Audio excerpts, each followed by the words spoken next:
Do you need an accountant for a small business? This is kind of like a area that's worth looking at. Small business can mean a number of things to different people. And when do you need to get an accountant involved? Because obviously you will need to pay an accountant for their services. Is it good? Do you need one? In this video, I'm going to explain to you why it might be worth having one on hand. So I've been running my company for a number of years.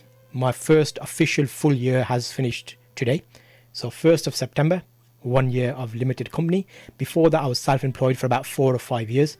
And before that, I wasn't earning that much money, so I wasn't even registered as self-employed. I did a full video explaining when you need to be self-employed, when it might be a good idea to be a limited company, and also before that, how much can you earn before registering at all. So there's a few things you need to think about there. Because I've gone along this journey, I'm basically sharing what I've done. So this isn't really advice or financial advice. It's giving you an idea of what I've done and what you can do if you put your mind to it. So accountants is an area where you can lose a lot of money. Depending on how big you are and how much involvement an accountant has with your company, that's where it gets expensive. Let's start small. If you're self-employed and you're earning, say, I don't know, 15,000, 20,000 pounds a year, do you need an accountant? Did I have an accountant? No. So when I was earning about 25,000 pounds, I didn't have an accountant. The only time I got an accountant involved was when I started earning more money and I needed to become a limited company in the UK. So you don't have to, but it's advisable to have an accountant when you're a limited company, because your accounts need to be filed from a trusted body via their system.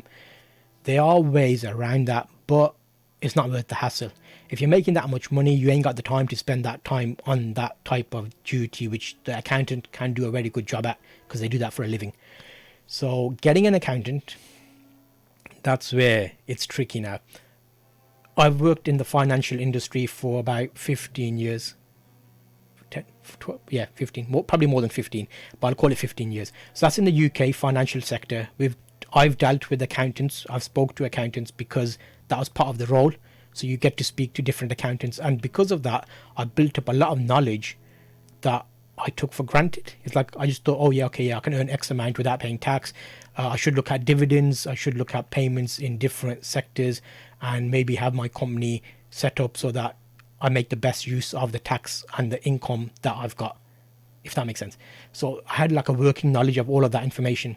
That was good and probably not good, because what happens is, if you go down the route of finding an accountant locally, I knew more information than some accountants around my local vicinity. If you went to Google and did accountants and like 10 accountants came up, I called all of them, and just after a brief discussion with them, explaining what the business is, what I'm doing, what I'm planning to do, they didn't give me the right options, which I already knew. Wait a minute, why have you not said this? So in that example, because it's not like a moderated field, anybody can pop up and say they're an accountant. And there is regulations and guidelines out there that they need to abide by. But speaking to, out of the 10 accountants, I spoke to 2 which were a bit better, but then I ended up going for an online accountant. So the reason I did that was because they weren't local to me and they had more information about what you need to actually do going forward. So think about the future, not the present. Let's think a bit more about that. I'll cover that in the next step. Doing a quick Google search will actually give you this answer. What you'll find is a lot of people on YouTube will know a lot more than some accountants out there. So can anyone be an accountant? I asked Google. The term accountant is not regulated, so anyone can refer to themselves as an accountant regardless of their background, experience, training or professional qualification. Therefore, it's vital when choosing an accountant to partner with choosing an accountant to partner with, you check their credentials. So that basically means anybody out there can say they're an accountant, which is what I experienced when I called up to find accountants. So it's a tough arena out there. You're looking for an accountant. I spent the best part of 2 or 3 days speaking to different ones. Some of them had answering machines. Some of them, the landline linked to a mobile phone. Some of them didn't have a team. It was just a one-man band. So think about this. If you're running a business and that accountant is ill, they've not got backup. So you want to go to at least a firm that's registered, and if that will mean you pay more. But I don't mind paying more for peace of mind and knowledge, because the amount they will save you in the long run will be better. The accountants I ended up going with are a firm, a well-known big firm, and they do a lot of online stuff. So I already thought, you know what, because I'm doing online stuff, I want someone who knows this arena to help. So if you're doing online related, everything's online related these days anyway. So you want like an online savvy accountant, so they can help and understand why you're registering in a certain way, where your income streams are, all these things. So an accountant, you can pay anything from, some of them, the original ones I called, they were like, we'll charge you £300, £400 a year and we'll do your accounts. But then what about if you make some mistakes during the year? Then you have to wait till the end of the year when you pay them to check it, and then you have to go back and fix it. So there's other accountants there that you pay each month that offer you ongoing advice. So if you have a problem, for example, where should this transaction be? Can I claim for this?